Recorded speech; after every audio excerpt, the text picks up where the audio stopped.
अगस्त 2024 इस सुबह के तकरीबन 10 बजे का समय था। कोलकाता की RG Kar medical college hospital से एक फोन कॉल आया और फोन कॉल उठाने वाले व्यक्ति की आवाज में घबराहट साफ झलक रही थी। फोन के दूसरी तरफ से आवाज आई, क्या आप लेडी डॉक्टर के पिताजी बात कर रहे हैं? तब उन्होंने हाँ में जवाब दिया। इसके बाद सामने वाले की बात सुनकर उस पिता के पैरों तले से जमीन खिसक गई।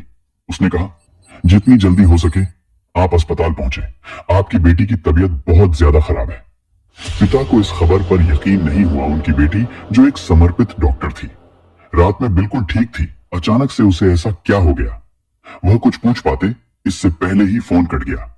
पिता ने घबराहट में दोबारा फोन कॉल किया और लड़खड़ाती हुई आवाज में पूछा, मेरी बेटी को क्या हुआ है? उधर से जवाब मिला, साहब आपकी बेटी ने अपनी जीवन लीला समाप्त कर ली है।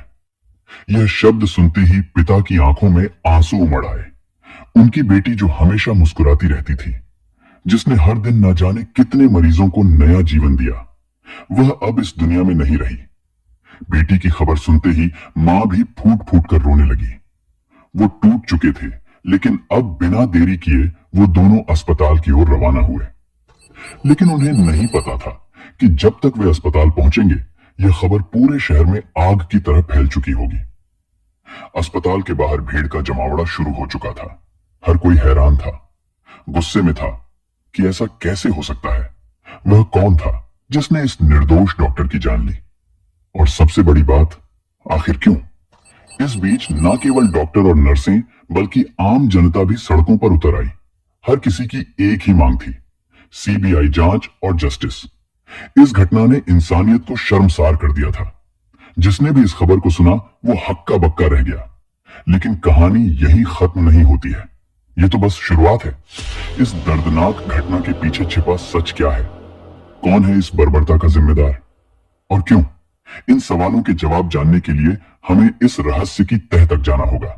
आज की सच्ची घटना आरजी कार मेडिकल कॉलेज की है। एक ऐसी सच्ची घटना जिसने पूरे देश को हिलाकर रख दिया। ये कहानी कोलकाता की है, जहां एक बेहद मेधावी और समर्पित महिला डॉक्टर जो चेस्ट मेडिसिन विभाग की पोस्ट ग्रेजुएट छात्रा थी और अपने पेशेवर जीवन में नई ऊंचाइयों को छू रही थी। यह महिला डॉक्टर जिसने अपने जीवन के अंतिम क्षणों में अत्यधिक यातनाएं सही, एक साधारण परिवार से आई थी। बचपन से ही उसे शिक्षा का महत्व समझ में आ चुका था और उसने अपनी मेहनत और लगन से मेडिकल की पढ़ाई पूरी की। यह अपने माता पिता की उम्मीदों का केंद्र बिंदु बन चुकी थी और परिवार में पहली डॉक्टर बनने का गौरव हासिल कर रही थी। उसकी सफलता न केवल उसके परिवार के लिए गौरव की बात थी, बल्कि वह अपने समुदाय के लिए भी प्रेरणा बन चुकी थी। मेडिकल कॉलेज में उसने खुद को साबित करने के लिए कड़ी मेहनत की। उसे हमेशा से ही मरीजों की सेवा करने की प्रेरणा थी और उसने अपने परीक्षण के दौरान जूनियर और सीनियर्स के साथ मिलकर काम किया। वो हमेशा मुस्कुराते हुए मरीजों की देखभाल करती थी और अपने काम के प्रति समर्पित थी। लेकिन कोई नहीं जानता था कि एक दिन यही समर्पण उसे भयानक अंत की ओर ले जाएगा। 2024 8 अगस्त की रात को लगभग 11 बजे उसे उसकी मां का फोन कॉल आया। मां ने हर रोज की तरह अपनी बेटी की खैर खबर ली।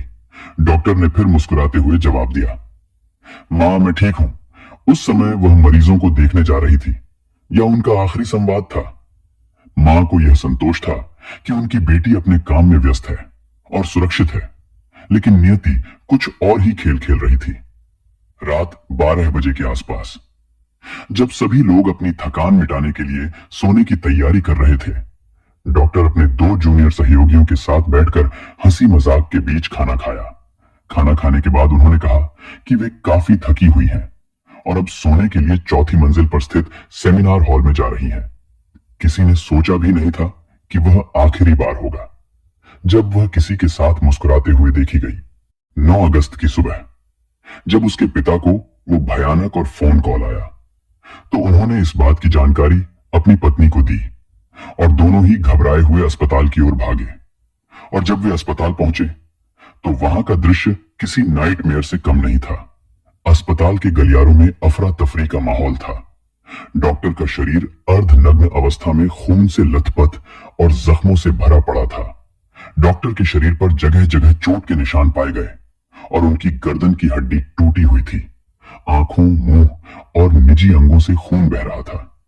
यह कोई साधारण मौत नहीं थी, बल्कि बर्बरता की सारी हदें पार की जा चुकी थी।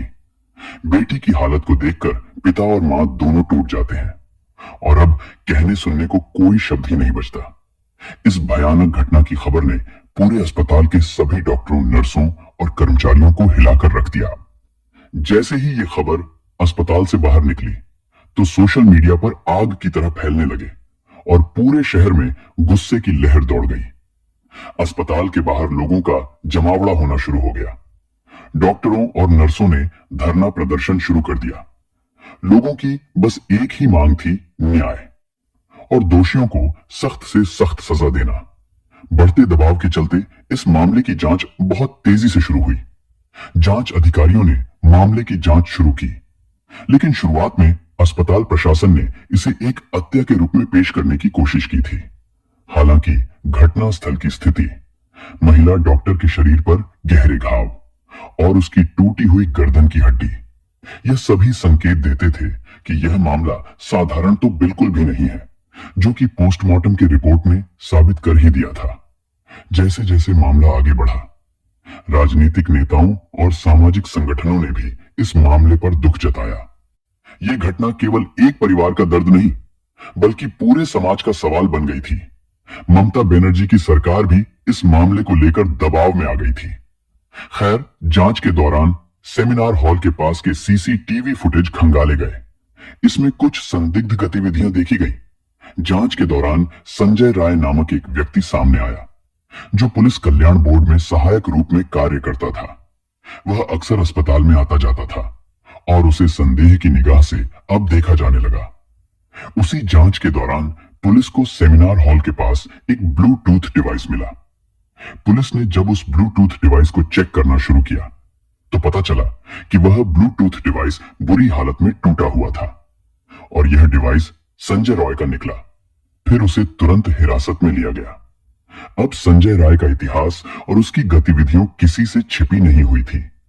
उसने कई शादियां की थी और हर बार जब उसका मन भर जाता था तो अपनी पत्नी को छोड़ देता था। यहां तक उसकी एक पत्नी की संदिग्ध परिस्थितियों में मौत भी हुई थी, लेकिन उस समय किसी ने इसकी शिकायत नहीं की थी और वो खुद को एक पुलिस वाला बताता था। जांच के दौरान पुलिस को कई चुनौतियों का सामना करना पड़ा। संजय राय की गिरफ्तारी के बाद उसने पहले तो किसी भी अपराध को स्वीकार नहीं किया, लेकिन बाद में जब उसे कड़ी पूछताछ का सामना करना पड़ा तो उसने अपने अपराधों को कबूल कर लिया। 8 अगस्त की रात संजय राय ने शराब के नशे में धुत होकर उस महिला डॉक्टर पर हमला किया। उसने पहले उसे बुरी तरीके से मारा, फिर उसके साथ दुष्कर्म किया और अंत में उसके जीवन लीला समाप्त कर दी। उसके शरीर पर जगह जगह गहरे घाव के निशान पाए गए, जो इस बात का सबूत थे कि उसने कितनी क्रूरता के साथ महिला डॉक्टर पर हमला किया था। पुलिस ने उसके मोबाइल को भी जब्त किया और उसमें कई आपत्तिजनक वीडियो भी पाए गए, जो उसके अपराधी होने के और भी पुख्ता सबूत थे।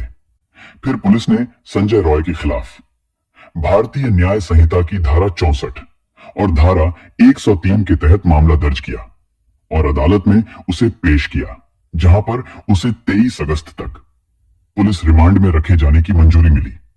बाकी अभी ये मामला चल ही रहा है, तो हो सकता है कि उसमें अभी और भी नए खुलासे हो जाएं। इस घटना ने हमें यह सोचने पर मजबूर कर दिया है कि हमारा समाज किस दिशा में जा रहा है और समाज में महिलाओं की सुरक्षा के लिए केवल कानून ही नहीं, बल्कि समाज की सोच और जागरूकता भी महत्वपूर्ण है। हमें यह समझना होगा कि महिलाओं की सुरक्षा के लिए केवल एक कानूनी मुद्दा नहीं है, बल्कि एक सामाजिक मुद्दा भी है, जो हमें बचपन से ही छोटे बच्चों को सिखाना होगा कि नारी शक्ति ही जीवन है। तो दोस्तों, इस घटना को सुनाने का उद्देश्य किसी का दिल दुखाना नहीं है, किसी को परेशान करना नहीं, बल्कि आपको जागरूक करना और आपको सचेत करना है। तो इसी के साथ हम आपसे विदा लेते हैं। फिर मिलते हैं एक और सच्ची घटना के साथ। तब तक के लिए सावधान रहें, सुरक्षित रहें।